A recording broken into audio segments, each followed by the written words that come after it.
man. Detroit versus everybody, man. Detroit, we rep the hardest, man. We gain the hardest. You know what it is, man. Detroit, CJ, holla at your boy when we get home. Don't forget to check out our sponsor, The Health Blaze, at thehealthblaze.com.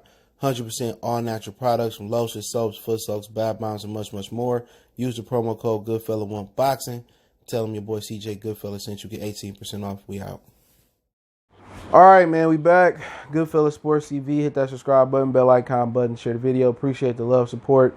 Let's talk about some PBC. Apparently, sound like behind the scenes that Erislandy Lara could be lined up for the winner of Jeison, Rosario, and Jermell, Charlo. And also, let's talk about why not Adrien Broner, AB, all day. There's rumors of him trying to come back to 35. They offered him Gamboa at 35.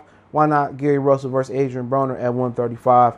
Hit that subscribe button, bell icon button, share the video. So, basically, rumors are that Erislandy Lara will be lined up, to take on the winner, Rosario, Jermell, Charlo. I don't want to see Lara fight again.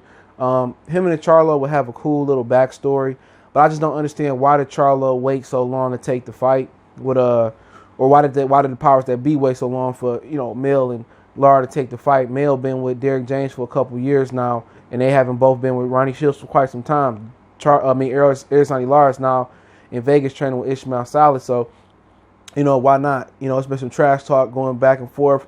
Lara been calling out Mel out for a minute now. But then again, Mel got to get past Banana Boy Jeison Rosario.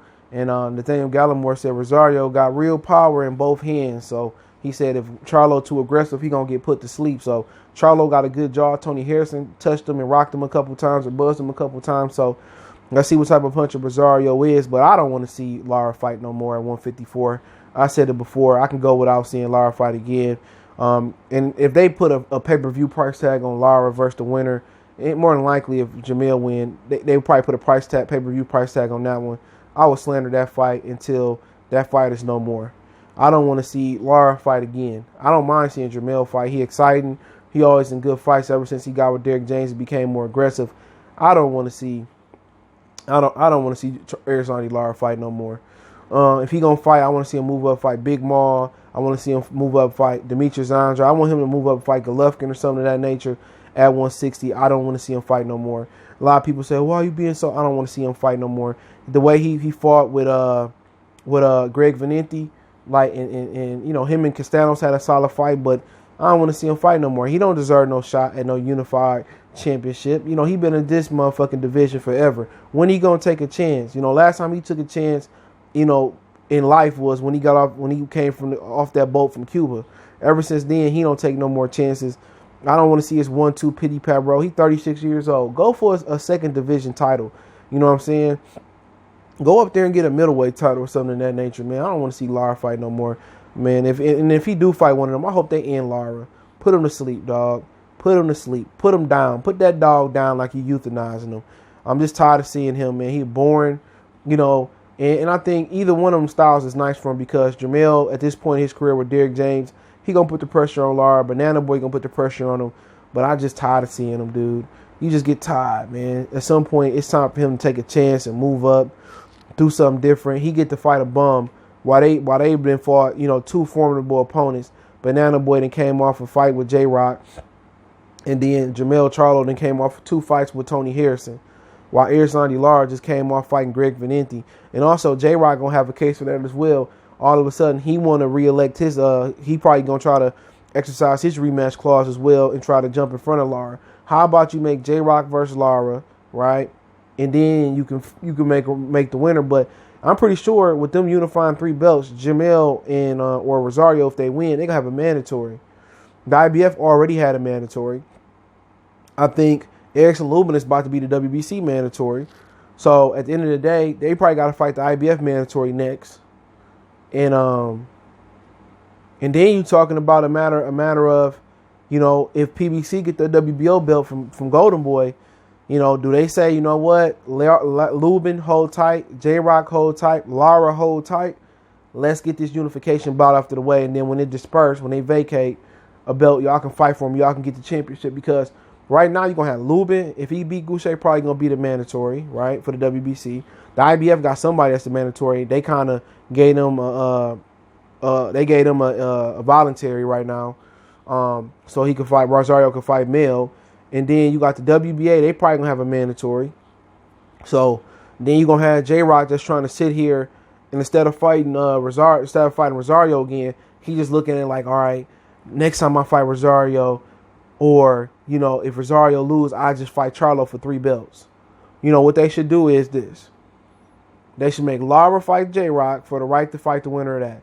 The winner of that fight a mandatory, right? Because they're going to have an IBF mandatory. That makes sense. Fight an IBF mandatory, all right? When they're done with the IBF mandatory, right? If Lubin is mandatory, they can pay Lubin to step aside for a minute. Lara and J-Rock winner can fight the Rosario male winner after they fight their mandatory, and then Lubin get in after that. So, you know, it should be interesting. There's a lot of politicking going right there, but PBC pretty much control that division.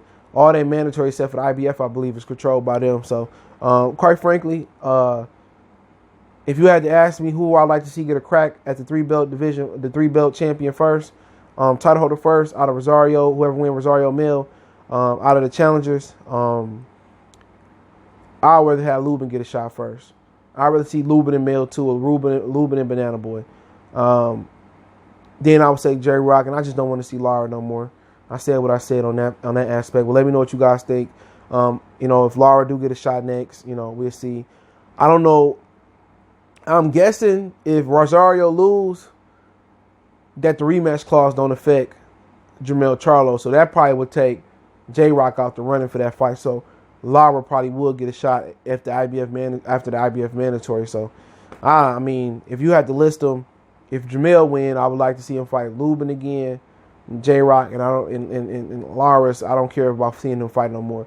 If Rosario win, I would like to see him fight Lubin in same order. So it don't make no difference. So a lot of people going around, you know, Gary Russell apparently said he won 1.5 to take on Terrence Crawford at 47. And Devin Haney Daddy Bill came and said that, you know, he never got back with him at the offer. You go check out the brother channel, H Money the Zone. You know, he came back on his channel and said that Gary Russell and Al never hit them back with a counter offer, and that's a fact. I got the inside information. I said it when it happened. Devin Haney Al Heyman never got back at him, but all of a sudden Al Heyman tried to toss Devin Haney Gamboa. All right, so he telling the truth on that one from my sources. But I'm saying this: if you don't want to fight Devin Haney and Crawford, you ain't gonna get sanctioned to fight Crawford. I don't want to see that. No true boxing fan want to see a featherweight come up and get fucked up. He ain't Henry Armstrong. Why not fight Gary Russell and Adrien Broner? Gary Russell been very critical of Adrien Broner over the years. He said he ain't that good when he is at 35. He was talking shit about Adrien Broner. Why not do Adrien Broner and Gary Russell? You killed 2 birds with 1 stone. It ain't no title on the line, but why not? If Gamboa don't get the Devin Haney fight, why not do Gamboa and Gary Russell? You know what I'm saying? If Gary Russell want people to take him seriously as a fighter, if you want a Loma rematch, if you want to work up towards Terrence Crawford, jump to 35, fight Gamboa, fight Adrien Broner, you know what I'm saying? Fight one of them. Then you could jump to 40, and then you could jump to 47. Some people might believe. He don't have enough power to survive at 35, let alone 47. But him and Adrien Broner, that's a good fight. You know what I'm saying? Adrien Broner don't let his hands go. Gary Russell let his hands go. Gary Russell small. Adrien Broner out of shape. Can Gary Russell be comfortable at 35?